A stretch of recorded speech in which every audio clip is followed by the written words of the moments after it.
नमस्कार दर्शक बंधु ओढ़णी सीरियल रे आपण माने देखबा को पाइबे जे संध्या कहिबे कि ज्योति को आज जाए तो सहित जहाँ भी भूल होईची आ मु तो सहित जहाँ भी अन्याय करची तू सेथि पई मते क्षमा करि दे। ज्योति तापरे संध्या कर हाथ को धरि पकेबे कहबे नाई नाई सासुमा नाई आपण सेमिति कहंतुनी आपण जदी मते क्षमा मागबे मु छोट हो जिबे आपण मते एमिति क्षमा मागी छोट करंतुनी मोर तो आपण टिके स्नेह दरकार आपण भल पाइबा ही मो आघात पाई मलम। यापर संध्या ज्योति को कुंडे पकेबे आउ बड़ शांतनी आसी कहबे कि ज्योति तू काहे कांदुचु अरे तते तो सासु मिलीगला पुणी कहबे कि ए घर शांति जेमिति न भांगे देख एबे संध्या तो हाथ धरी जीवन हाथ छाड़ी देछि तेणु ए परिस्थिति रे तते जीवन हृदय जीतिबार अछि।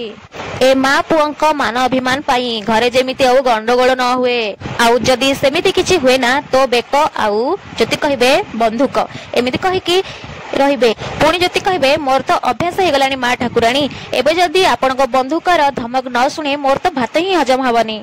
संध्या कहबे माँ तो ठीक कहछन ज्योति तू जेमिति मो मन जीतिलु ना सेमिति जीवन मन भी जीतिने ता मनरु घृणा बाहर करके भल पाइबा भरी दे।